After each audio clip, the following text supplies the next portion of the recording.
মানেই সুন্দর জীবন, আর এই জীবনকে সুন্দর রাখতে গেলে রোগ থেকে বাঁচতে সবার আগে আমাদের যেটা ভাবতে হয় রোগ প্রতিরোধক ক্ষমতা তৈরি করা। আর তার জন্য অবশ্যই একটি শিশু যখন ভূমিষ্ঠ হয় তখন তার শূন্য বয়স থেকে শুরু হয় সেই প্রতিরোধক ক্ষমতা তৈরি করার চেষ্টা, অর্থাৎ টিকাকরণ।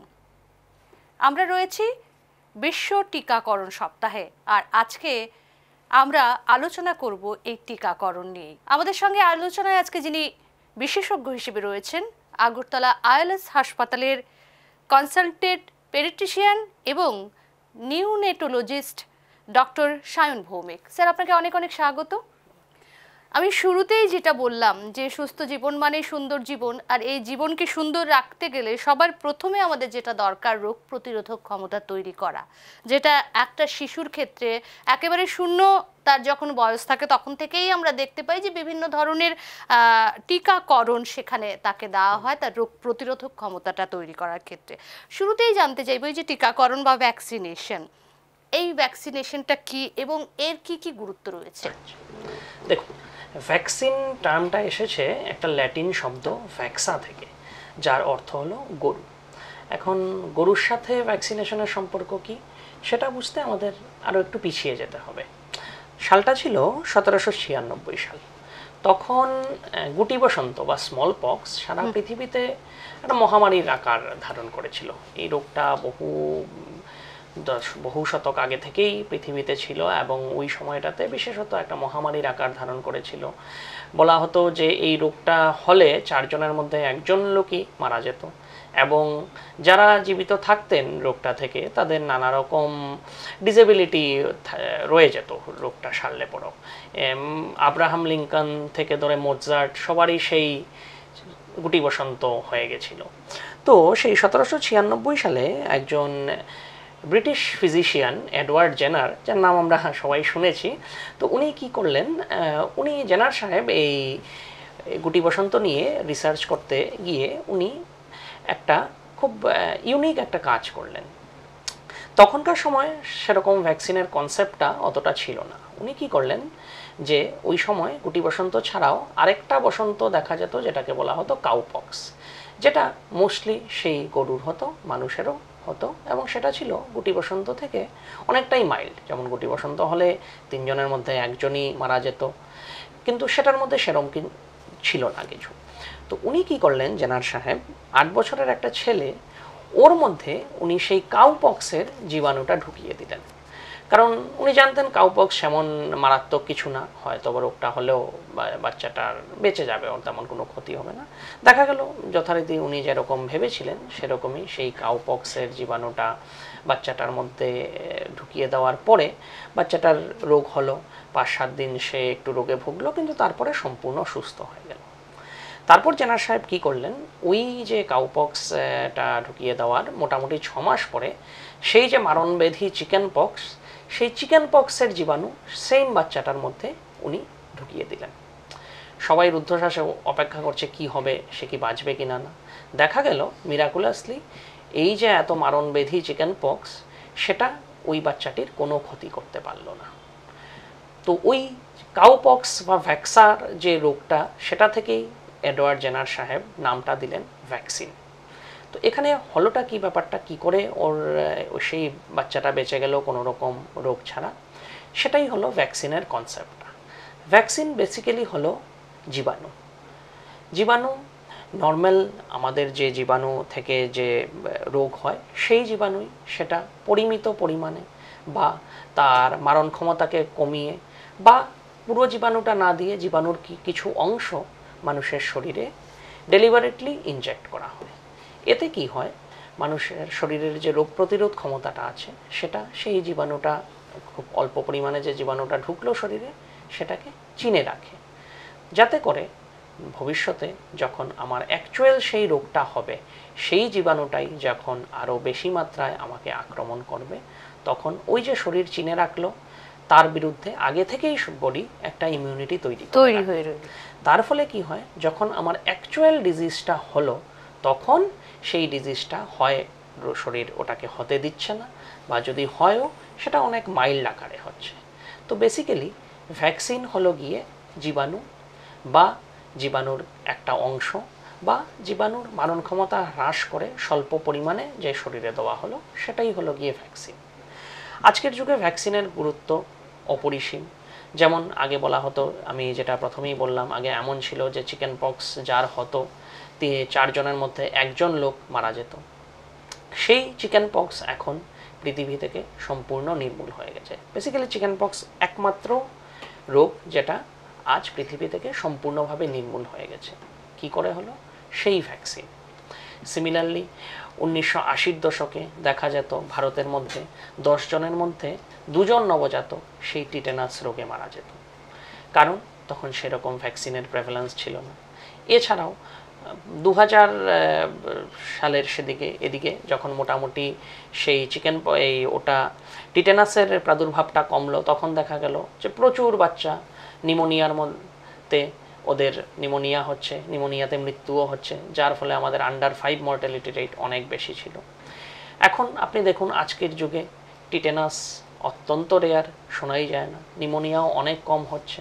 সব কিছুর পেছনেই আছে সেই ভ্যাকসিন। তো এজন্যই বাচ্চাদের, ছোট বাচ্চা একদম বার্থের ইমিডিয়েট পর থেকেই আমরা বাচ্চাকে ভ্যাকসিন দিতে শুরু করি, কারণ সেই যে এক একটা ভ্যাকসিন প্রত্যেকটাই কোনো না কোনো মারণ ব্যাধি থেকে বাচ্চাকে রক্ষা করছে। তাই ভ্যাকসিনের গুরুত্ব সত্যি অপরিসীম। স্যার, এখানে একটা জিনিস জানতে চাইবো, ভ্যাকসিন নিয়ে যখন কথা বলছি, আপনি যেটা বললেন একটু হিস্ট্রিটা যেটা বললেন যে চিকেন পক্স থেকেই বা কাউ পক্স থেকেই, স্মল পক্স থেকেই মোটামুটি ভ্যাকসিনেশনের যে ইনভেনশনটা শুরু হয়েছে, যেটা ইতিহাসটা বললেন। স্যার, আমরা একটা সময় দেখতে পেতাম যে শিশুদের যে জন্মানোর পরেই যে ভ্যাকসিনেশন প্রসেসটা ছিল, তার 10 বছর বা 15 বছর পর্যন্ত যে যে ভ্যাকসিনগুলো দেওয়া হতো, সেখানে কিছু কিছু নির্দিষ্ট সংখ্যায় ভ্যাকসিন ছিল, যেমন সেখানে চিকেন পক্স বা মিজলস বা নিউমোনিয়া, এই একটা নির্দিষ্ট পরিমাণে ছিল। এখন দেখা যায় ভ্যাকসিনেশনের সংখ্যাগুলো অনেকটা বেড়ে গেছে। দেখুন, ব্যাপারটা হলো, সেটা হলো গিয়ে ম্যাটার অফ কন্টিনিউয়াস রিসার্চ। ঠিক আছে, আমি হয়তো বারবার চিকেন পক্স বলছিলাম, সেটা স্মল পক্স হবে, মানে গুটি বসন্ত। আমাদের ভ্যাকসিনেশনের জার্নি শুরু হয়েছিল সেই গুটি বসন্ত দিয়ে। প্রথম ভ্যাকসিন যেটা আবিষ্কার হয়েছিল গুটি বসন্ত। গুটি বসন্তর ভ্যাকসিন যখন খুব ভালো করে দেওয়া হলো, তখন গুটি বসন্ত রোগটা সম্পূর্ণ নিশ্চিহ্ন হয়ে গেল। তখন বিজ্ঞানীরা ভাবতে লাগলেন যে একটা জাস্ট ভ্যাকসিন দিয়ে এত মারণ ব্যাধি সেটা সম্পূর্ণভাবে নিশ্চিহ্ন করা গেছে, তাহলে আর কি কি সেরম ব্যাধি আছে যেগুলোকে আমরা ভ্যাকসিন দিয়ে প্রিভেন্ট করতে পারি। এই জন্য ভ্যাকসিনের রিসার্চ কন্টিনিউয়াসলি চলছে। ইনিশিয়ালি আমাদের হাতে গোনা কিছু ভ্যাকসিন ছিল, এখন যত দিন যাচ্ছে তখন নতুন নতুন নতুন নতুন ভ্যাকসিনের আবিষ্কার হচ্ছে, নতুন নতুন রোগ মারণ ব্যাধিকে সেই ভ্যাকসিনের আওতায় আনা হচ্ছে। এর লেটেস্ট এক্সাম্পল যেই ভ্যাকসিনের ডেভেলপমেন্ট আমরা সবাই আমাদের চোখের সামনে দেখেছি, সেটা হলো কোভিড ভ্যাকসিন। কোভিডের ব্যাপারে আমরা আগে কখনো শুনিনি। যখন প্রথমবার সেইভাবে SARS-CoV-19 হলো, তখন আমরা জানলাম সেই রোগের ব্যাপারে। ওই সময়ই কোভিডের ভ্যাকসিনের রিসার্চও শুরু হলো, এবং সেই রিসার্চের হাত ধরেই খুব অল্প সময়ের মধ্যে আমরা কোভিড ভ্যাকসিনও পেয়ে গেলাম। এবং দেখা গেল ভ্যাকসিনেশন প্রপারলি করার পরে আমরা অনেকেই আশঙ্কা করেছিলেন হয়তোবা কোভিড আবার ফিরে আসতে পারে বা আরও মারাত্মক রূপে ফিরে আসতে পারে, কিন্তু আমরা দেখছি যে সেরকম কিছুই হয়নি। তার শ্রেয় অনেকটাই সেই ভ্যাকসিনকেই দিতে হয়। তাই আগে যতগুলো ভ্যাকসিন ছিল, এখন যত দিন যাচ্ছে ভ্যাকসিনের সংখ্যা উত্তরোত্তর বৃদ্ধি পাচ্ছে, কারণ আমরা নতুন নতুন রোগকে সেই ভ্যাকসিনের আওতার মধ্যে আনছি, যাতে সেই সব মারণ ব্যাধিকে গোড়া থেকেই প্রতিরোধ করা সম্ভব। আপনি যখন বলছেন যে রিসেন্ট আমরা যেটা সাকসেসফুলি দেখতে পাচ্ছি যে ভ্যাকসিনেশনের যেটা ইনভেনশন, সেটা কোভিড ভ্যাকসিন। ভ্যাকসিন নিয়ে প্রায়শই দেখা যায় মানুষের মধ্যে একটা মিসকনসেপশন কাজ করে। সেক্ষেত্রে এই কোভিড ভ্যাকসিনের ক্ষেত্রেও কিন্তু একটা মিসকনসেপশন কাজ করেছে, এবং এখনও ভ্যাকসিনেশন করানোর পরেও অনেকেই বলছে যে কোভিডের পরে বা কোভিড ভ্যাকসিন নেওয়ার পরে অনেকগুলো সমস্যা দেখা যাচ্ছে। এই মিসকনসেপশনগুলো যেগুলো হচ্ছে বা হয় সেখানে ভ্যাকসিনেশন নিয়ে, সেগুলি কি কি হতে পারে বা কেন হচ্ছে? দেখুন, ভ্যাকসিন নিয়ে আমাদের জনমানসে প্রচলিত অনেক ধ্যান ধারণা আছে, কিন্তু দুর্ভাগ্যবশত ম্যাক্সিমামগুলোই হলো গিয়ে ভ্রান্ত ধারণা। কোভিডের মধ্যে আমি আসছি, বাট গ্র্যাজুয়েটলি, মানে প্রথম আমি সেই বাচ্চাদের ভ্যাকসিন নিয়েই শুরু করছি। কমন যেসব মিসকনসেপশন যা আমাদের মনের মধ্যে আছে, যেটা মানে চলে আসছে, সেগুলোর মধ্যে সবচেয়ে প্রথম যেটা হলো গিয়ে যে এটা আমাদের ঠাকুমা দিদিমারা বলতেন বা সেরকম, যে ভ্যাকসিন দেওয়ার পরে যদি জ্বর না আসে বা ব্যথা না হয় তাহলে ভ্যাকসিনটা কাজ করেনি। সেটি সম্পূর্ণ ভুল ধারণা। ভ্যাকসিনের দেওয়ার পরে জ্বর আসে অ্যাজ অ্যান আফটার এফেক্ট বা সাইড এফেক্ট, সেটা এফেক্ট নয়, সেটা হলো সাইড এফেক্ট। তো অবশ্যই সাইড এফেক্ট না হলে সেই ভ্যাকসিনটা কাজ করেনি সেটা আমরা কোনোভাবেই বলবো না। তো এরকম কোনো কিছু নেই যে ভ্যাকসিনে যদি জ্বর না আসে তাহলে ভ্যাকসিন কাজ করেনি বা ব্যথা না হলে ভ্যাকসিন কাজ করবে না, সেরকম কিছুই নয়। সেটা হলো কি সম্পূর্ণ ভুল ধারণা। ভ্যাকসিন দেওয়ার পরে জ্বর আসতেও পারে, নাও আসতে পারে। আসলে ওষুধ দিতে হবে, না আসলে কোনো ভাবার কোনো ব্যাপার নেই, চিন্তার কোনো কারণ নেই। দু নম্বর, তাহলে আপনি যেটা বলছেন যে এতদিন পর্যন্ত আমরা কিন্তু শুনে এসেছি মানে জ্বর এসছে মানেই হ্যাঁ ভ্যাকসিনটা কাজ করছে, আমার শরীরে রোগ প্রতিরোধক ক্ষমতা তৈরি হচ্ছে, তখন রোগের সঙ্গে ওই লড়াইয়ে সেই জ্বরটা আসে বা কিছু। এখন আপনার কথা শুনে দর্শকরা যারা শুনছেন, এটা কিন্তু একেবারেই মিসকনসেপশন আমাদের পুরো, কারণ এটা ডাক্তারবাবু কিন্তু স্পষ্ট ভাষায় বলছেন সাইড এফেক্ট। একদম। তো এছাড়া যেমন বলা হয়, এটাও একটা কমন মিসকনসেপশন, এবং আমরা যেটা দেখি ওপিডিতে, যে বাচ্চার কোনো রকম কোনো সমস্যা থাকলে ভ্যাকসিন নেওয়া যায় না। অনেক সময় আমরা এমন অনেক বাচ্চা দেখি যে 7 মাস 8 মাসে এসেছে আমার কাছে, আমি জিজ্ঞেস করলাম ভ্যাকসিন কী কী দেওয়া হয়েছে, বলে স্যার জন্মের সময় যেটা দেওয়া হয়েছিল সেটাই, তারপরে আর কোনো ভ্যাকসিন দেওয়া হয়নি। আমি বললাম কেন নিলেন না, কী কারণ? বলছে যখনই ভ্যাকসিন দেওয়ার টাইম আসে তখনই দেখা যায় বাচ্চার একটু সর্দি হয়ে গেছে, একটু কাশি হয়ে গেছে, 2 দিন ধরে একটু কাচ্ছে বা সেরকম, একটু পেটটা ভালো না, তাই ভ্যাকসিনটা দেইনি। কারণ ভ্যাকসিন, শরীর সুস্থ না থাকলে ভ্যাকসিন দেওয়া যায় না। তো দেখুন, সেই কথাটাও একটা মিসকনসেপশন। আমাদের বলা হয় কি, যদি অ্যাক্টিভ কোনো ইনফেকশন থাকে বা বাচ্চা খুবই অসুস্থ হয় তাহলেই আমরা ভ্যাকসিন দেব না। অবভিয়াসলি সেটা কমন সেন্স, যে খুব অসুস্থ যদি বাচ্চা হয়, যে বাচ্চা খুবই অসুস্থ, শ্বাসকষ্ট আছে, হাসপাতালে ভর্তি আছে, তাকে এমনিতেই আমরা ভ্যাকসিন দেব না। বাট এছাড়া কমন যে কোনো সমস্যার মধ্যে ভ্যাকসিন কন্ট্রাইন্ডিকেশন নয়। সাধারণ সর্দি হলো, কাশি হলো, একটু একটু পেটে সমস্যা আছে, গায়ে কিছু রেশ হলো, যেটা কমনলি বাচ্চাদের হয়ে থাকে, এসব কিছু হলেই সেটা ভ্যাকসিন দেওয়ার কন্ট্রাইন্ডিকেশন নয়। সব কিছুর মধ্যেই ভ্যাকসিন দেওয়া যেতে পারে। জাস্ট আমরা বলি দুটো জিনিস যেটা খেয়াল রাখবেন সেরকম হলে, যে ভ্যাকসিন দেওয়াটা একটু মানে দেওয়াটা উচিত নয় বা ভ্যাকসিনটাকে একটু পোস্টপোন করা উচিত, সেটা হলো দীর্ঘমেয়াদী যদি জ্বর থাকে। এমনিতে অনেক সময় এমন হয় যে হঠাৎ করে গতকালকে রাত্রিরে একটু জ্বর এসেছিল, ভ্যাকসিনের আগের দিন আজকে ঠিক হয়ে গেছে, সেরকম না। যদি দীর্ঘমেয়াদী জ্বর থাকছে বাচ্চার, অ্যাক্টিভ ইনফেকশন আছে যার জন্য ট্রিটমেন্ট করা হচ্ছে, অ্যান্টিবায়োটিক চলছে, বা পাতলা পায়খানা হচ্ছে, বা খুব দীর্ঘমেয়াদী কাশি যার ফলে বাচ্চার মানে স্টেবল না বাচ্চা, যে শ্বাসকষ্ট হচ্ছে বা সেরকম কিছু, সেরকম খুব সিভিয়ার কেসেই ভ্যাকসিন দিতে বাধা আছে। বাকি কোনো ক্ষেত্রেই ভ্যাকসিন দিতে বাধা নেই। সাধারণ একটু রোগশোক হচ্ছে, একটু সর্দি কাশি হালকা হচ্ছে, সর্দি কাশি জ্বরে সেটা ভ্যাকসিন দেওয়া যেতেই পারে। তো এটা একটা মিসকনসেপশন। স্যার এখানে আপনি যখন বলছেন এই যে ধরুন জন্মের পরে এসছে, ধরুন যিনি একেবারে তার 0 আওয়ারে যে ভ্যাকসিনেশনটা হয়েছে, তারপর হয়তো 6-7 মাস সেক্ষেত্রে ভ্যাকসিন নেওয়া হয়নি, বিভিন্ন কারণগুলো যেমন শরীর খারাপ বা এগুলো দেখানো হয়, সেক্ষেত্রে তো ভ্যাকসিনেশনের ডেটটা পিছিয়ে গেল। এমন ধরুন আমার ভ্যাকসিনেশনের ডেট রয়েছে, আমি কোনো কারণে ভ্যাকসিনেশনটা করাতে পারিনি আমার শিশুকে, সেক্ষেত্রে কি করণীয় রয়েছে? দেখুন, ভ্যাকসিনেশনের ডেট পেছলে মানে সমস্যাটা কি হয় সেটা বুঝতে গেলে আমাদের বুঝতে হবে কোন ভ্যাকসিনটা কোন সময় দেওয়া হয়। ভ্যাকসিনটা সেভাবেই মানে আমাদের শিডিউলটা, ভ্যাকসিনেশন যে শিডিউলটা, সেটা অনেক রিসার্চ করে অনেক বছরে সেটা বানানো হয়েছে, অনেক কিছু স্টাডি করে।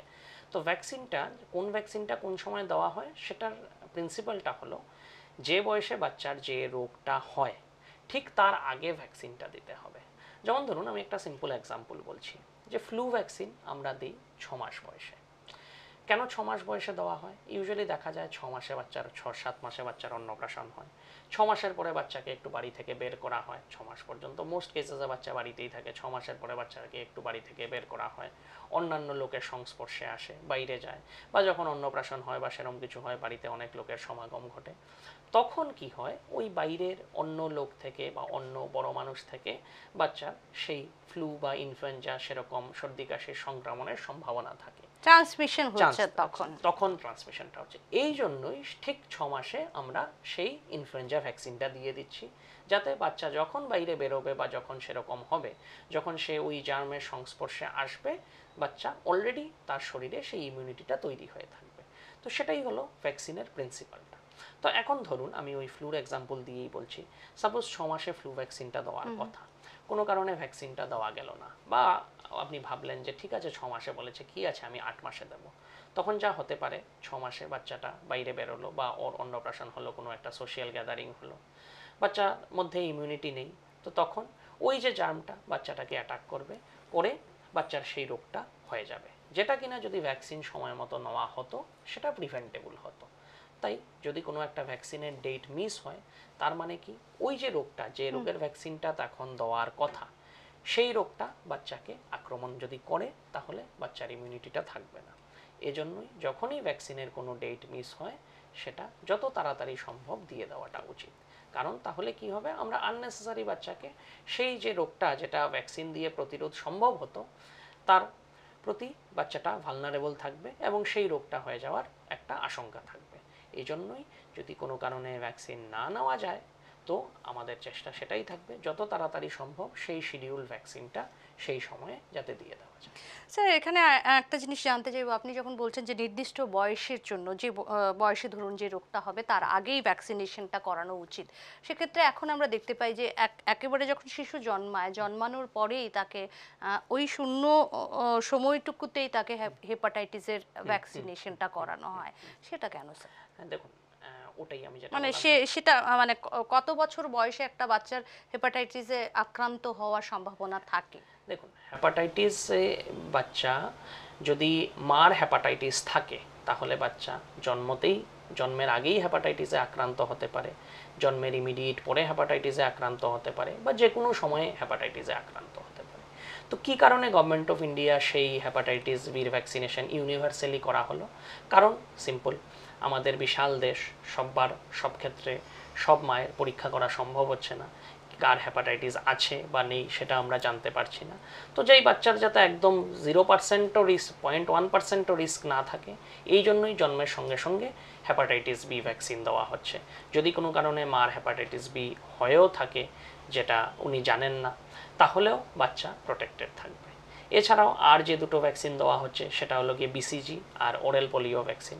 বিসিজিটা হলো বেসিক্যালি টিবির ভ্যাকসিন, সেটা সম্পূর্ণভাবে টিবিকে প্রিভেন্ট করে না, কিন্তু সিভিয়ার যে টিবি সেটা প্রিভেন্ট হয় সেটা থেকে। তো টিবির ভ্যাকসিন কেন দেওয়া হয় জন্ম থেকে? আমরা জানি ভারতে টিবির বার্ডেনটা হিউজ, অনেক লোকেরই টিবি আছে, যেটা অনেকের জানেন, অনেকে জানেন না, অনেকের ধরা পড়েছে, অনেকের পড়েনি। তো সাধারণ বাচ্চা জন্ম হয়ে বাড়িতে যেতে যেতেও সে টিবির জার্মের দ্বারা সংক্রমিত হতে পারে। এই জন্যই ঠিক জন্মের সময়ই সেই টিবি ভ্যাকসিনটা দেওয়া হয়। আর পোলিও কেন দেওয়া হয় জন্মের সময়? কারণ সেটা অত্যন্ত একটা ডেঞ্জারাস এবং মারণবিধি। পোলিও যদি হয় বাচ্চার, তাহলে ও সারা জীবনের জন্য বিকলাঙ্গ বা দিব্যাঙ্গ হয়ে যেতে পারে। এই জন্যই এই তিনটে অত্যন্ত গুরুত্বপূর্ণ ডিজিজ, তাই একদম জন্মের সঙ্গে সঙ্গেই সেই ভ্যাকসিনগুলো দেওয়া হয়। স্যার আমরা আজকাল দেখি যে সরকারি যে কার্ড রয়েছে, যে ভ্যাকসিনেশনগুলো রয়েছে, সেক্ষেত্রে প্রাইভেটেও আরও কিছু কিছু ভ্যাকসিনেশন থাকে যেটা সরকারি কার্ড অনুযায়ী কোনো স্বাস্থ্যকেন্দ্রে বা হাসপাতালে পাওয়া যায় না। তো তো সরকারি ভ্যাকসিন এবং যে প্রাইভেট যে ভ্যাকসিনেশনগুলো রয়েছে এর মধ্যে তফাৎটা কি রয়েছে এবং কোনটা বেটার? আচ্ছা, দেখুন, গভর্নমেন্ট যে ভ্যাকসিনেশন কার্ড সেটা হলো গিয়ে by national immunization schedule. National immunization schedule সারা ভারতে প্রত্যেকটা বাচ্চার জন্য সেম, এবং প্রত্যেকটা বাচ্চাকে ফ্রি অফ কস্ট দেওয়া হচ্ছে, ইরেসপেক্টিভ অফ বাচ্চার ওজন কত, বাচ্চা কোথায় জন্ম হয়েছে কীরকম, প্রত্যেকের ক্ষেত্রে সেই ন্যাশনাল ইমিউনাইজেশন শিডিউলটা সেম। এটা তৈরি করতে অনেক কিছু ভাবা হয়েছে, কোনখানে কোন রোগের সে কীরকম প্রেভ্যালেন্স, কস্ট কেমন পড়ছে, তারপরে লজিস্টিক সাপোর্ট, কোনখানে কটা ভ্যাকসিন কীভাবে দেওয়া যেতে পারে, অনেক কিছু চিন্তা করে সেই ন্যাশনাল ইমিউনাইজেশন শিডিউলটা তৈরি করা হয়েছে। সেই ন্যাশনাল ইমিউনাইজেশন শিডিউলে যেগুলো ভ্যাকসিনগুলো আছে সেগুলো হলো বেয়ার মিনিমাম, এই ভ্যাকসিন দিতেই হবে। সে বাচ্চা যেখানেই জন্ম হোক, যত ওজন হোক, যেভাবেই জন্ম হোক, নর্মাল হোক, সিজারিয়ান হোক, প্রত্যেক বাচ্চার ক্ষেত্রে সেই সবগুলো ভ্যাকসিন নেওয়া বাধ্যতামূলক। এছাড়াও ইন্ডিয়ান একাডেমি অফ পিডিয়াট্রিক্স, যেটা কিনা ভারতের পিডিয়াট্রিক্স রেগুলেটরি বডি, ওদের নিজস্ব একটা ভ্যাকসিনেশন শিডিউল আছে। সেই শিডিউলের মধ্যে যেটা আমরা বলি প্রাইভেট ভ্যাকসিন বলি, সহজ কথায় যেটা আমরা প্রাইভেট ভ্যাকসিন বলি, সেই শিডিউলের মধ্যে কিছু কিছু এক্সট্রা ভ্যাকসিনও অ্যাড করা আছে, যেগুলি নেওয়াটা প্রয়োজনীয়, কিন্তু নানা কারণবশত যেগুলো ন্যাশনাল ইমিউনাইজেশন শিডিউলে মানে যে গভর্নমেন্ট শিডিউলে এখনো অন্তর্ভুক্তি হয়নি। আমি নেই বললাম না, বললাম যে এখনো অন্তর্ভুক্তি হয়নি, কারণ সেই ন্যাশনাল ইমিউনাইজেশন শিডিউল আপডেট হতে থাকে। আজকে যতগুলো ভ্যাকসিন আছে ন্যাশনাল ইমিউনাইজেশন শিডিউলে 5 বছর আগে সেগুলোও ছিল না, নতুন নতুন ভ্যাকসিন ইন্ট্রোডিউস হচ্ছে। তো হয়তোবা আজকে যা ন্যাশনাল ইমিউনাইজেশন শিডিউলে নেই এবং সেই আইএপি ভ্যাকসিনেশন শিডিউলে বা প্রাইভেট ভ্যাকসিন শিডিউলে আছে, সেগুলো হয়তো ইন নিয়ার ফিউচার সেতেও ইনক্লুড হয়ে যেতে পারে। স্যার একটু যদি বলেন যে এই যে ন্যাশনাল ইমিউনাইজেশন শিডিউলটা রয়েছে সেটার মধ্যে এখন ধরুন একটা সময় ছিলাম যেটা বলছিলাম যে 4-5টা বা 10টার বেশি ভ্যাকসিনেশন ছিল না, এখন তো অনেকটাই বেড়েছে। কি কি ধরনের নতুন ভ্যাকসিনেশন অ্যাড হয়েছে? দেখুন, ন্যাশনাল ইমিউনাইজেশন শিডিউলে লেটেস্ট যে দুটো এডিশন যেটা হয়েছে সেটা হলো গিয়ে এক নিউমোনিয়ার ভ্যাকসিন, যেটা আগে ছিল না। এখনও অনেক বাচ্চা আমাদের কাছে আসে যাদের বয়স 6 বছর 7 বছর, ওরা যখন ভ্যাকসিনেশনটা করেছে তখন সেই নিউমোনিয়ার ভ্যাকসিনটা ছিল না, এখন সেই নিউমোনিয়ার ভ্যাকসিনটা নতুন করে অ্যাড করা হয়েছে। এছাড়া ফ্র্যাকশনাল আইপিভি বলে আরেকটা ভ্যাকসিন, আগে শুধু ওরাল পোলিও দেওয়া হতো, মুখে খাওয়ার যে পোলিও, এখন দেখা যাচ্ছে যে ওরাল পোলিও ছাড়াও ইনজেক্টেবল পোলিও সেটাও আমরা অ্যাড করেছি। এবং জাপানিজ এনসেফ্যালাইটিস অত্যন্ত মারক ব্যাধি, যেটা আমরা কিছুদিন পরপর নিউজে দেখি সেরকম, যে বিশেষ করে এই ইস্টার্ন ইউপি, গোরখপুর সেসব জায়গাতে অত্যন্ত মারাত্মক সেই রোগের প্রকোপ। সেই জাপানিজ এনসেফ্যালাইটিস ভ্যাকসিনও আমাদের এখানে দেওয়া হচ্ছে ন্যাশনাল ইমিউনাইজেশন শিডিউলে। এটাও সারা ভারতে না, ত্রিপুরাতে অবশ্যই দেওয়া হচ্ছে, বাকি জায়গায়ও একটা করে সেটাও চালু করা হচ্ছে। এক্সট্রা ভ্যাকসিন মানে ওই ন্যাশনাল ইমিউনাইজেশন শিডিউলে অ্যাড করা হচ্ছে। এবং আরেকটা যেটা জিনিস আপনি জিজ্ঞেস করেছিলেন যে কোনটা বেটার, দেখুন ওর মধ্যে হলো গিয়ে যে আপনার জাস্ট দুটোর মধ্যে তফাৎটা বুঝতে হবে। গভর্নমেন্ট ভ্যাকসিনে যেগুলো দেওয়া হচ্ছে, প্রাইভেট ভ্যাকসিন যেটা প্রাইভেটলি দেওয়া হচ্ছে সেই ভ্যাকসিনগুলোও আছে, এছাড়া এক্সট্রা কিছু ভ্যাকসিন আছে। আর আরেকটা জিনিস যেটা প্রাইভেট ভ্যাকসিনেশনে যেটা করা হয় ইউজুয়ালি, সেটা হলো গিয়ে আমরা পেইনলেস ভ্যাকসিনটা দিই। এখন পেইনলেস ভ্যাকসিন মানে কি, ভ্যাকসিন দিতে সময় যখন ছুঁচ ফুটবে সবারই ব্যথা করবে, সে আপনি প্রাইভেট থেকে নিন বা গভর্নমেন্ট থেকে নিন, ওই টাইমটা ব্যথা অবশ্যই করবে, কিন্তু তারপরে বাড়িতে গিয়ে আর কোনো রকমের ব্যথা হবে না। সাইড এফেক্ট যেটা আপনি শুরুতে বলছিলেন, তো সেটা মিনিমাইজ করা হয়েছে প্রাইভেট ভ্যাকসিনের ক্ষেত্রে যেটা দেওয়া হয়। অবশ্যই সেই জন্য আপনাকে একটা এক্সট্রা কস্ট পে করতে হচ্ছে, বাট সেই যে ব্যথাটা ভ্যাকসিনের পরে যে ব্যথাটা, বাচ্চা 2-3 দিন একটু কান্নাকাটি করছে, পা নাড়তে পারছে, হ্যাঁ, সেই সমস্যাটা হবে না। বাকি যেসব ন্যাশনাল ইমিউনাইজেশন শিডিউলে যা যা ভ্যাকসিন আছে, প্রাইভেটেও সেই ভ্যাকসিনই আছে, প্লাস কিছু এক্সট্রা ভ্যাকসিন। স্যার আপনি যখন এক্সট্রা ভ্যাকসিনের কথা বলছিলেন, ন্যাশনাল ইমিউনাইজেশন শিডিউলে যেগুলো বললেন এখন নতুন যে অ্যাড হয়েছে, প্রাইভেটে কি কি এক্সট্রা রয়েছে যদি একটু বলেন? অনেকের ক্ষেত্রে সেখানে মায়েরা হয়তো জানেন না যে তার শিশুকে আর কি ভ্যাকসিনেশন, যে কার্ড রয়েছে তার স্বাস্থ্যকেন্দ্রের কার্ডের বাইরে সে আর কি ভ্যাকসিনেশন করাবে। দেখুন, আমাদের ন্যাশনাল ইমিউনাইজেশন শিডিউলের বাইরে আমরা যা যা এক্সট্রা ভ্যাকসিন দিচ্ছি, সেই এক্সট্রা ভ্যাকসিন শুরু হচ্ছে 6 মাস বয়স থেকে।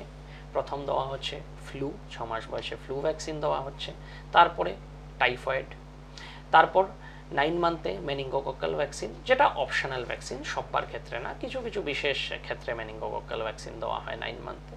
তারপরে 1 বছর, সেটা কি মানে বিশেষ ক্ষেত্রে যে বলছেন সেটা কি করে বুঝবে যে আমার বাচ্চাকে মেনিঙ্গোকক্কাল? দেখুন, সেটা হলো গিয়ে সেই ক্ষেত্রে মেনিঙ্গোকক্কাল দিতে হবে কি হবে না সেটা আপনার পিডিয়াট্রিশিয়ান ডিসাইড করবেন। কিছু জিনিস দেখতে হয় যে বাচ্চা কি প্রিমেচিউর ছিল না টার্ম ছিল, কোনো রকমের ইমিউনোডেফিসিয়েন্সি বা সেরকম কিছু, সেসবের উপরে, বাট সেটা অপশনাল। জন্মের সময়ের যে হিস্ট্রি সেটার উপর ডিপেন্ড করবে, বা লাস্ট 6 মান্থ কেমন গেল, কি হয়েছে বা সেরকম কিছু, তার উপরে ডিসাইড করা হয় যে মেনিঙ্গোকক্কাল দেবো কি দেবো না, সেটা হলো অপশনাল ভ্যাকসিন। এছাড়া 1 বছরে আসে হেপাটাইটিস এর ভ্যাকসিন, 15 মাসে আসে চিকেন পক্সের ভ্যাকসিন। এইগুলোই হলো গিয়ে যেগুলো এক্সট্রা ভ্যাকসিন।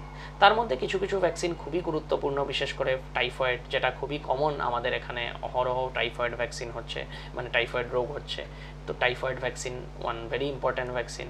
এছাড়া হলো গিয়ে হেপাটাইটিস এ ভ্যাকসিনেশন, যেটা এখন দেখা যাচ্ছে অনেক কলেজে, বিশেষ করে ইন হোস্টেলস, সেখানে অনেক ক্ষেত্রেই হেপাটাইটিস এ ভ্যাকসিনেশনে চাওয়া হচ্ছে যে হেপাটাইটিস এ ছাড়া হোস্টেলেও করা হয় না, এমন অনেক জায়গা আছে এরকম মতে, মোস্টলি ইন প্রাইভেট। যেমন যখন আমরা এই মেডিকেলে হতে সময় ভর্তি হতে সময়, তখন যেমন হেপাটাইটিস বি ম্যান্ডেটরি ছিল, যারা হেপাটাইটিস বি কোনো কারণে নেওয়া হয়নি তাদেরকে নিতে হতো। এখন ধীরে ধীরে হেপাটাইটিস এটাও সেই দিকে যাচ্ছে যে হেপাটাইটিস এ ভ্যাকসিনেশন ছাড়া হোস্টেল বা সেরকম ক্রাউডেড প্লেসে অনেক ক্ষেত্রেই সেরকম এটা অ্যালাউ করা হয় না, ধীরে ধীরে সেটা স্টার্ট হচ্ছে। তো হেপাটাইটিস এ ভ্যাকসিনেশন একটা খুব ইম্পর্টেন্ট ভ্যাকসিন, যেটা কিনা একটা এক্সট্রা ভ্যাকসিন। এছাড়া আছে গিয়ে হলো গিয়ে চিকেন পক্স ভ্যাকসিন, যেটা 15 মান্থে দেওয়া হয়। চিকেন পক্স মানে হলো গিয়ে সেই বসন্ত, যেটা ধরুন যে শিশুকে চিকেন পক্সের ভ্যাকসিনটা 15 মান্থে দেওয়া হয়নি, তার কত বছর বয়স পর্যন্ত তাকে এই ভ্যাকসিনেশনটা করা? দেখুন, চিকেন পক্সের ভ্যাকসিন বলা হয় যে 18 ইয়ার্স পর্যন্ত দেওয়া যেতে পারে, যদি না এরপরে ভ্যাকসিন দিয়ে খুব একটা লাভ হয় না, বা মোস্ট কেসেসে দেখা যায় যারা ভ্যাকসিন দেওয়া হয়নি হয়তো বা তার আগেই চিকেন পক্স হয়ে যায় বা সেরকম। তো যদি কোনো কারণে মিস হয় সেটা একদম টোটাল 18 ইয়ার্স পর্যন্ত দেওয়া যেতে পারে। সিমিলারলি হেপাটাইটিস এও 18 ইয়ার্স পর্যন্ত দেওয়া যেতে পারে। ইভেন অ্যাডাল্টের ক্ষেত্রেও হেপাটাইটিস এর কিছু স্টাডি আছে যে অ্যাডাল্টের ক্ষেত্রেও দেওয়া যেতে পারে হেপাটাইটিস। এই যে চিকেন পক্সের ভ্যাকসিনটার কথা আমরা বলছি, একবার ভ্যাকসিনেশন করানোর পর কি সেক্ষেত্রে মানে চিকেন পক্স হবেই না এমন বিষয় রয়েছে, নাকি হওয়ার সম্ভাবনা রয়েছে? দেখুন, এটা একটা খুব কমন প্রশ্ন যে আমরা ফেস করি যে ডাক্তারবাবু এই ভ্যাকসিনটা নিয়ে নিলাম, তার মানে তো আর তো আমার কোনোদিন চিকেন পক্স হওয়ার রিস্ক নেই, বা আজকে আমি টাইফয়েড ভ্যাকসিন নিলাম আর তো কোনোদিন জীবনে আর টাইফয়েড হবে না। দেখুন, কথাটা সত্যি নয়, কোনো ভ্যাকসিনই 100% প্রোটেক্টিভ নয়। তার খুব সাম্প্রতিককালেই সেই এক্সাম্পলটা আমরা পেয়েছি, যেটা হলো কোভিড ভ্যাকসিন। অনেকের ক্ষেত্রেই সেরকম হয়েছে কোভিড ভ্যাকসিন নেওয়ার পরেও আবার কোভিড হয়েছে। তো কোনো ভ্যাকসিনই 100% প্রোটেক্টিভ নয়। তো তখন কথা আসে, তাহলে আপনি বলছেন যে ভ্যাকসিন 100% প্রোটেক্টিভ নয়, ভ্যাকসিন দেওয়ার পরেও আবার রোগটা হতে হবে, তাহলে আমি আলাদা করে টাকা খরচ করে এক্সট্রা ভ্যাকসিন কেন নেব, বা গভর্নমেন্ট ভ্যাকসিনই কেন নেব যদি আবার হয়ে যেতে পারে? তো এক্ষেত্রে দেখুন, কথা হলো গিয়ে যে যত ভ্যাকসিনই এখন দেওয়া হচ্ছে ম্যাক্সিমামের এফিকেসি 90%-এর উপর। এর অর্থ কি, 90টা বাচ্চা যদি ভ্যাকসিন নিচ্ছে, 100টা বাচ্চা যদি ভ্যাকসিন নিচ্ছে কোনো একটা রোগের জন্য, 90টা বাচ্চার মধ্যে সেই রোগটা হওয়ার চান্স মিনিমাম অলমোস্ট 0। আর বাকি 10টা বাচ্চার মধ্যে একটা সম্ভাবনা থেকে যায় যে সেই রোগটা আবার হতে পারে। তো 90% প্রোটেকশন রেট ইজ হিউজ। তো 100 জনের মধ্যে 90 জনকে যদি প্রোটেক্ট হয়, 10 জনের মধ্যে 9 জন প্রোটেক্টেড হচ্ছে, তো অবভিয়াসলি সেটা একটা হিউজ প্রোটেকশন। আর 2 নম্বর আরেকটা জিনিস যেটা দেখা গেছে, এই 90 জন ছাড়াও যে 10 জনের ক্ষেত্রে আবার হয়তো রোগটা হওয়ার সম্ভাবনা আছে বা রোগটা ভবিষ্যতে আবার হলো, তাদের ক্ষেত্রে দেখা যায় সেই রোগটা আনভ্যাকসিনেটেড বাচ্চা থেকে অনেকটাই মাইল্ড হয়। সাপোজ ধরুন আমি চিকেন পক্স ভ্যাকসিন নিলাম, নেওয়ার পরে যে আমার চিকেন পক্সটা হবে সেটা অনেকটাই মাইল্ড হবে কম্পেয়ার টু একটা বাচ্চা যে আনভ্যাকসিনেটেড। তো এই ক্ষেত্রে এটা একটা যাকে বলি উইন উইন সিচুয়েশন, সব ক্ষেত্রেই সেটা বেনিফিটই হচ্ছে। তাই যদিও 100% প্রোটেকশন নেওয়া, তবুও সব ভ্যাকসিনই টাইম মতো নেওয়া উচিত। একদম।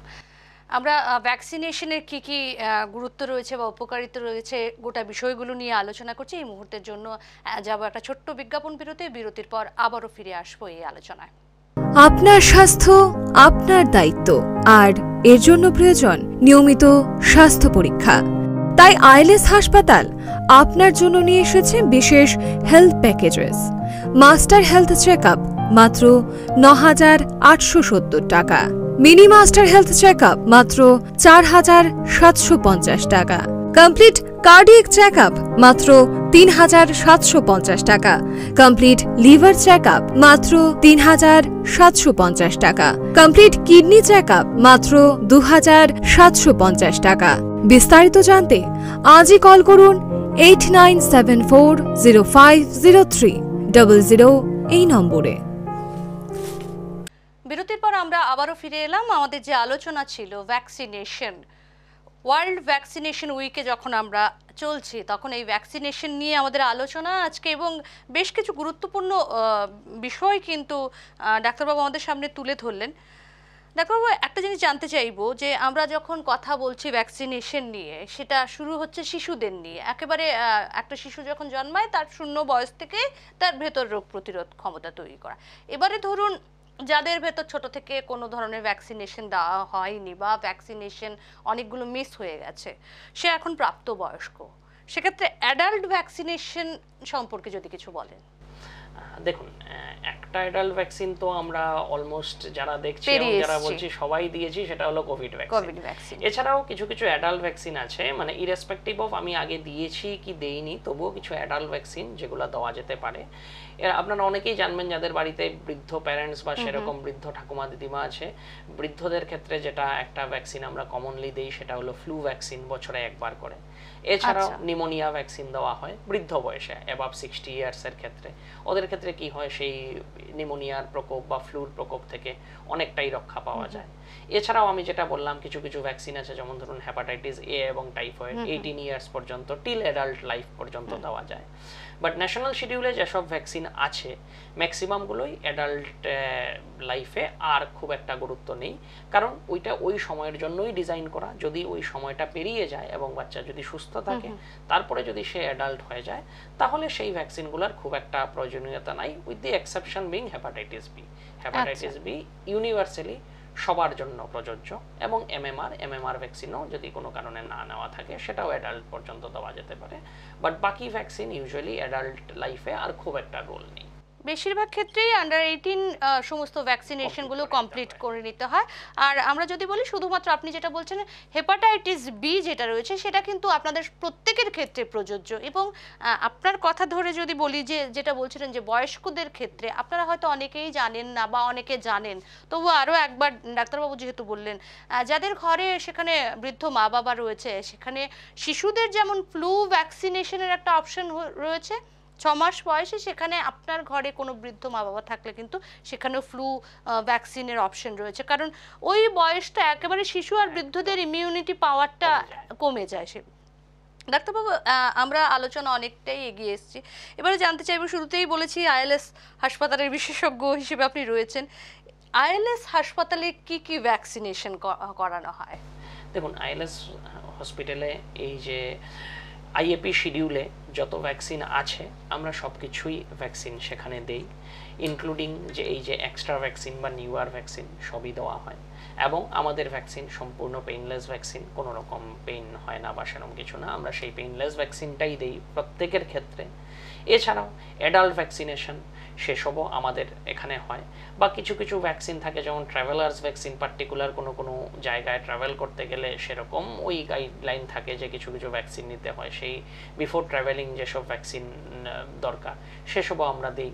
মোটামুটি আমাদের এখানে এই যে যখন বলছেন যে ট্রাভেলার ভ্যাকসিন, এটা একটা নিউ কনসেপ্ট আমার জন্য মনে হলো, সেখানে একটু জানতে চাইবো এই ভ্যাকসিনগুলো কোন কোন রোগের জন্য মূলত দেওয়া হয়? না দেখুন, ট্রাভেলার্স ভ্যাকসিনটা ইউজুয়ালি এরকম না যে আমি কান্ট্রির মধ্যে একটা স্টেট থেকে আরেকটা স্টেটে যাচ্ছি তখন আমাদের ভ্যাকসিন দিতে হবে, সেরকম কিছু না। ইউজুয়ালি ট্রাভেলার্স ভ্যাকসিন যেগুলো আছে ম্যাক্সিমাম হলো গিয়ে আউট অফ দি কান্ট্রি, যেমন সাব সাহারান আফ্রিকা বা সেরকম সেসব জায়গায়। আগে যেমন ইভেন হজের আগে ভ্যাকসিন দিতে হতো পার্টিকুলার এক দুটা, তো সেটা হলো সেই কান্ট্রি স্পেসিফিক, সেটা আপনি যেখানে যাচ্ছেন সেই কান্ট্রির ভিসা গাইডলাইন্সের মধ্যে থাকে যে কি কি ভ্যাকসিন আপনার নেওয়া বাধ্যতামূলক থাকতে হবে, তাহলেই আপনি সেই দেশে ঢুকতে পারবেন। বা কিছু কিছু থাকে আমাদের নিজের, সাপোজ আমি এই সাব সাহারান আফ্রিকার কোনো একটা দেশে বেড়াতে যাচ্ছি, তখন কিছু কিছু পার্টিকুলার ভ্যাকসিন নিয়ে যেতে হয়। তো সেটা খুব একটা কমন না, সেটা হলো ওই স্পেশাল সার্কামস্ট্যান্সেসে, তো তখন সেই অবশ্যই আপনার চিকিৎসকের পরামর্শ নিয়ে তখন সেটাও করতে হবে। তো সেটাও আমরা করে থাকি সেই ট্রাভেলার্স ভ্যাকসিনের জন্য, সেই পরিষেবাও আমরা আইএলএস এ দিয়ে থাকি। আচ্ছা ডাক্তারবাবু, আমরা কথা বলছিলাম যে ধরুন টিকাকরণ হয়ে গেছে বা ভ্যাকসিনেশন হয়ে গেছে, এরপরেও রোগটা পুনরায় হতে পারে কিনা। এবার একটা জিনিস জানতে চাইবো, ধরুন একটা রোগ হয়ে গেছে, আমার ভ্যাকসিনেশন নেই, সেক্ষেত্রে কি সেই ভ্যাকসিনেশনটা আমার আবারও করানো উচিত? সেটা কি আমার সেই ভ্যাকসিনেশনটার কি প্রয়োজন আছে? হ্যাঁ দেখুন, এটাও একটা খুব ইন্টারেস্টিং কোয়েশ্চেন, যে অলরেডি আমার রোগটা হয়ে গেছে, আমি প্রথমেই বলেছি ভ্যাকসিনটা হলো গিয়ে একটা রোগ শরীরে ইন্ট্রোডিউস করা যাতে রোগটা আবার না হয়, কিন্তু রোগটা আমার অলরেডি হয়ে গেছে, তাহলে কি আমি ভ্যাকসিনটা নেব? তো দেখুন, প্রথম ক্ষেত্রে হলো গিয়ে যে ন্যাশনাল শিডিউলে যেসব ভ্যাকসিন আছে, মোস্ট ভ্যাকসিন হলো গিয়ে অত্যন্ত মারণ ব্যাধি, সেসব ক্ষেত্রে সাপোজ পোলিও একবার কারোর হয়ে গেছে, সে লোক পার্মানেন্টলি ডিসেবলড হয়ে যাবে, তো সেসবের দিকে আমি যাচ্ছি না। যেগুলো মোস্ট কমনলি যেগুলো হলো কোয়েশ্চেনটা আসে এক্সট্রা ভ্যাকসিনের ক্ষেত্রে, যে আমি আমার অলরেডি টাইফয়েড হয়ে গেছে, তাহলে কি আমি টাইফয়েড ভ্যাকসিন নেব, বা আমার ইনফ্লুয়েঞ্জা তো হয়েই গেছে, আমি কি আবার সেই ভ্যাকসিনটা নেব? এইসব ভ্যাকসিনের ক্ষেত্রে দেখা যায় যে ডিজিজ হওয়ার পরে যে ইমিউনিটিটা তৈরি হয় সেটা পার্মানেন্ট হয় না, সেটা ক্ষণস্থায়ী হয়। যেমন ধরুন টাইফয়েড, একবার টাইফয়েড হয়ে গেলে এমন না যে সে সারা জীবনের জন্য প্রোটেক্টেড থাকবে টাইফয়েড থেকে, তার 6 মাস বা 8 মাস পরে আবার সেই টাইফয়েড হতে পারে, তো একাধিকবার হতে পারে। সিমিলারলি ফ্লুর ক্ষেত্রে প্রত্যেক বছর ফ্লু হতে পারে, বছরে 2-3 বারও ফ্লু হতে পারে। তো এই ক্ষেত্রে এটা ভাবার কোনো কারণ নেই যে একবার আমার রোগটা হয়ে গেছে তো তাই আর কোনোদিন সেই রোগটা হবে না বা ভ্যাকসিনের প্রয়োজন নেই। তো অবশ্যই যদি রোগ হয়ে গিয়েও থাকে তবুও যে ভ্যাকসিনটা যে সময়ে নেওয়া কথা ছিল সেই সময়ই সেটা নিতে হবে। আপনি যেমন বলছিলেন যে টাইফয়েড একবার হয়ে গেলে সেক্ষেত্রে আবারও হতে পারে, বা ফ্লু হয়ে গেলে তো সেটা তো ফ্লু তো হওয়ার সম্ভাবনাই থাকে। সেক্ষেত্রে অনেক সময় একটা ধারণা রয়েছে বা বলা হয় বাড়িতে, বিশেষ করে বড়রা যারা রয়েছে, ধরুন একবার পক্স হয়ে গেছে, মানে তার আর হবে না। পক্স কি সেক্ষেত্রে চিকেন পক্স বা যেটা আমরা বলি যে স্মল পক্স যেটাই হোক, সেটা কি মানে দ্বিতীয়বার হওয়ার সম্ভাবনা থাকে? দেখুন, চিকেন পক্সের মানে রোগটা খুবই ইউনিক। ছোটবেলাতে যে পক্সটা হয় সেটা হলো গিয়ে শরীরে ব্লিস্টার থাকে বা সেরকম। অ্যাডাল্ট লাইফে সেই ভাইরাসেরই আরেকটা রূপে সেটা হয়, তখনও সেরকম ব্লিস্টারিং হয়, বাট তখন অনেক রকমের শরীরে বিভিন্ন অঙ্গ প্রত্যঙ্গে ব্যথা বা সেইভাবে হয়, যেটাকে বলে হারপিস জোস্টার, যেটা অ্যাডাল্টের মধ্যে হয়। তো অবশ্যই আজকে যদি আমার পক্স হয়, আমার অ্যাডাল্ট লাইফে গিয়ে আবার আমার সেই রোগটা হতে পারে, বাট সেটা একটু অন্য আঙ্গিকে হবে, একটু অন্য সিমটম নিয়ে হবে, বাট অবশ্যই পরে আবার সেটা হতে পারে। সেক্ষেত্রে একটা নির্দিষ্ট সময়, যেটা 18 পর্যন্ত বললেন, সেক্ষেত্রে ভ্যাকসিনেশনটা সেটা অনেকটাই প্রিভেন্ট হতে কমে যায়। আচ্ছা, আরো একটা জিনিস জানতে চাইবো, এই যে ধরুন নির্দিষ্ট বয়সের কথা বলছেন, এখন খুব দেখা যাচ্ছে রোটা ভাইরাস ভ্যাকসিনটা যেটা রয়েছে সেটা শিশুদের ক্ষেত্রে খুব বেশি প্রযোজ্য বলছে। সেটা কেন? রোটা ভাইরাস ভ্যাকসিনেশনটা কতটা কাজে আসছে বলে মনে হচ্ছে? দেখুন, রোটা ভাইরাস ভ্যাকসিন আমাদের সেই ন্যাশনাল ইমিউনাইজেশন শিডিউলের অন্তর্ভুক্ত। আমি সেটাই বলেছি, ন্যাশনাল ইমিউনাইজেশন শিডিউলে যে ভ্যাকসিন আছে সেটা absolutely must. Rota virus vaccine দেওয়া হচ্ছে 6 উইকস, 10 উইকস আর 14 উইকস, 1.5 মাস, 2.5 মাস আর 3.5 মাসে রোটা ভাইরাসের ভ্যাকসিন দেওয়া হচ্ছে, যেটা কিনা মুখে খাওয়ার। তো রোটা ভাইরাস কি করে? রোটা ভাইরাস থেকে ডায়রিয়া হয় বাচ্চাদের। মোস্ট কেসেসে যে ডায়রিয়া হয় সেটা ভাইরাল ডায়রিয়া, যার ক্ষেত্রে অ্যান্টিবায়োটিক বা সেরকম কিছুর প্রয়োজন পড়ে না, সেটা হলো রোটা ভাইরাল ডায়রিয়া। তো রোটা ভাইরাল ডায়রিয়াতে সমস্যা কি? এখানে অনেক সময় খুব তাড়াতাড়ি ডিহাইড্রেশন হয়ে যায়, ডিহাইড্রেশনের ফলে হসপিটাল অ্যাডমিশন, ইভেন ডেথ পর্যন্ত হতে পারে। এই জন্য রোটা ভাইরাল ভ্যাকসিনটা নেওয়া খুবই প্রয়োজনীয়, কারণ এই একটা ভ্যাকসিন থেকে সেই ঘন ঘন ডায়রিয়াল এপিসোড বা সেসব খুব ভালোভাবে প্রিভেন্ট করা যেতে পারে। স্যার, আরও একটা জিনিস জানতে চাইবো, আমরা বেশ কিছু ভ্যাকসিনেশন নিয়ে কথা বললাম, নিউমোনিয়া, রোটা ভাইরাস বা কিছু, এর বাইরে এখন বাচ্চাদের মধ্যে দেখা যায় যে বেশ কিছু সিজনাল ডিজিজ হচ্ছে। ধরুন রিসেন্ট দেখা গেছে হ্যান্ড ফুট মাউথ একটা ভাইরাস এসছে। এই ধরনের যে এক্সট্রা ভাইরাসগুলো সিজনালি হচ্ছে, তার জন্য নির্দিষ্ট কোনো ভ্যাকসিনেশন রয়েছে কি? দেখুন, মোস্ট অফ দি সিজনাল ভাইরাসের ক্ষেত্রে সেরকম ভ্যাকসিনেশন নেই। কারণটা হলো এটা সিজনাল ভ্যাকসিন সেসব রোগের ক্ষেত্রেই প্রযোজ্য বা সেসব ক্ষেত্রেই ভ্যাকসিনটা রিসার্চ হয়, ভ্যাকসিন রিসার্চ হয়, যেটা ইয়ার লং থাকে বা যার থেকে খুব সিভিয়ার কিছু হতে পারে, বুঝতে পারলেন না, সেজন্যই তার ভ্যাকসিনটা প্রয়োজন। কিন্তু যেটা অকেশনালি আসে, 2-3 বছর পর পর একবার আসে, যেটা খুব একটা ডেঞ্জারাস না বা সেরকম কোনো মারণ ব্যাধি না, সেক্ষেত্রে ভ্যাকসিনের খুব একটা উপকারিতা নেই। কারণ হলো গিয়ে, সাপোজ আজকে আমি ভ্যাকসিন নিলাম, যে ভাইরাসটা ইয়ারলি আসছে বা 2-3 বছর পরে পর আসছে, এবছর এলো আমি ভ্যাকসিন নিলাম, হয়তো বা দেখবে 3 বছর পরে আবার সেই ভাইরাসটা এসেছে, কিন্তু কোনো একটা ডিফারেন্ট স্ট্রেন চলে এসেছে। এই জন্য সেসব ক্ষেত্রে ভ্যাকসিনের খুব একটা রোল নেই। সিমিলারলি যেটা হচ্ছে কোভিডে বলা হয়েছে, কোভিড ভ্যাকসিন দেওয়ার পরেও যে 100% প্রোটেকশন গ্যারান্টিড তা না। তো এই জন্যই যেসব সিজনাল রোগ, যেটা ইউজুয়ালি খুব একটা প্রাণঘাতী বা সেরকম কিছু নয়, তাদের ক্ষেত্রে ভ্যাকসিনের খুব একটা রোল। একটু অ্যাডাল্টদের কথায় যাচ্ছি, যখন কোভিড ভ্যাকসিনের কথা আসছে, আমাদের সময়ও প্রায় শেষের পথে, যে এই যে এখন প্রায়শই শোনা যাচ্ছে যে ধরনের রোগগুলো হচ্ছে, ধরুন যাদের বিপির সমস্যা ছিল না তাদের আফটার ভ্যাকসিনেশন বিপির সমস্যা হচ্ছে, বা আফটার ভ্যাকসিনেশন সেখানে কারোর হয়তো বা অ্যাজমার প্রবলেম হচ্ছে, বা গায়ে হাত পা ব্যথার প্রবলেম হচ্ছে, আফটার ভ্যাকসিনেশন এই সাইড এফেক্টগুলো এখন অনেকেই বলছে যে আগে এগুলো আমার ছিল না, আমার সুগার ছিল না, এখন আমার ভ্যাকসিনেশন করার পর সুগার হয়েছে, বা আগে আমার বিপির সমস্যা ছিল না, এখন বিপির সমস্যা হচ্ছে। এই যে কনসেপশনগুলো, সেটা কি আদৌ ঠিক না, এটা মিসকনসেপশন? দেখুন, এটা হলো কি একটা মেডিকেল টার্ম হচ্ছে যাকে বলে কনফাউন্ডিং বায়াস। সাপোজ আমি বাড়ি থেকে বেরোলাম, ঠিক আছে না, বাড়ি থেকে বেরোতে সময় হঠাৎ করে পেছনে কেউ ডাকলো, আমার মনটা খুঁতখুত করছে, তো বাড়ি থেকে বেরোতে গিয়েই হঠাৎ করে দেখা গেল আমার একটা অ্যাক্সিডেন্ট হয়ে গেল। তখন আমার মনের মধ্যে কি চলছে, ও যদি বাইরে না ডাকতো তাহলে হয়তো আমার সেই অ্যাক্সিডেন্টটা হতো না। কিন্তু ব্যাপারটা সেটার মধ্যে কোনো বৈজ্ঞানিক ভিত্তি নেই। আমাকে যদি পেছন থেকে ডাকা নাও হতো তাহলেও হয়তো আমার অ্যাক্সিডেন্টটা হতো। তো এখানেও ব্যাপারটা হচ্ছে অনেকটা এরকম। ইভেন বাচ্চাদের ক্ষেত্রেও আমরা অনেক সময় দেখি মা বাবা এসে বলছে যে ভ্যাকসিনটা নিয়েছিলাম সেই 3.5 মাসের, তারপর থেকেই দেখা যাচ্ছে ওর শুধু ঘন ঘন জ্বর হচ্ছে, আগে হতো না। সিমিলারলি অ্যাডাল্টের ক্ষেত্রে বলা যাচ্ছে যে আমার কোভিড ভ্যাকসিন নিয়েছি তারপরে আমার সুগার হয়েছে। তো বিশেষ করে এই সুগারের ক্ষেত্রেই দেখা যাচ্ছে সেটার কোনো মোস্ট কেসেসে কোনো বৈজ্ঞানিক ভিত্তি নয়।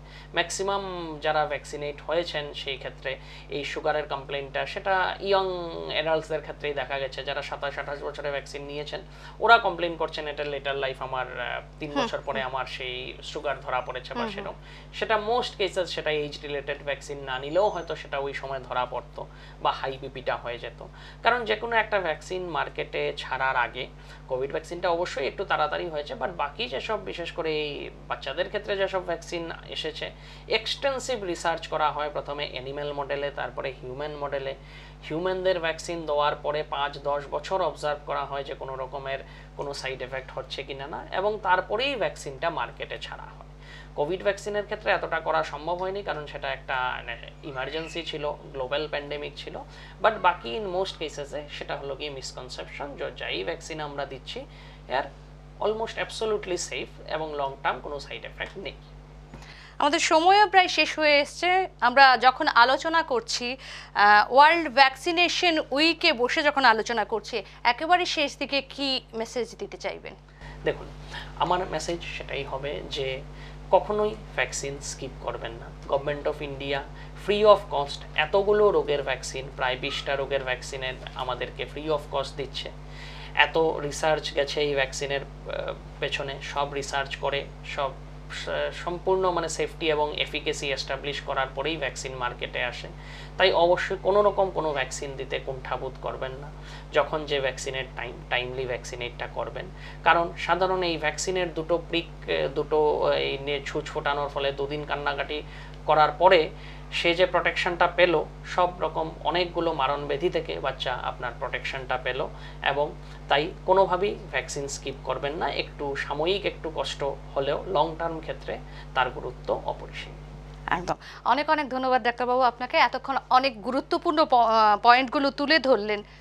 আমরা যখন ওয়ার্ল্ড ভ্যাকসিনেশন উইকে সে কথা বলছি এবং শুরুতেই যেটা বলেছিলাম সুস্থ জীবন মানেই সুন্দর জীবন, এই জীবনটাকে আরও সুস্থ এবং সুন্দর করতে আজকের আমাদের আলোচনায় বিশেষজ্ঞ ডাক্তারবাবু যিনি ছিলেন, তিনি যে টিকাকরণ এবং টিকাকরণ সম্পর্কিত যে তথ্যগুলো দিয়েছেন, অবশ্যই ক্যামেরার ওপার থেকে আপনারা যারা দর্শক বন্ধুরা নিউজ টুডের নিয়মিত দর্শক হিসেবে আমাদের সঙ্গে রয়েছেন, আপনারা অবশ্যই এই গুরুত্বপূর্ণ বিষয়গুলোকে আপনার জীবন সুন্দর করতে কাজে লাগাবেন। আজকের মতো আমাদের এই আলোচনা এখানেই শেষ করব। নমস্কার।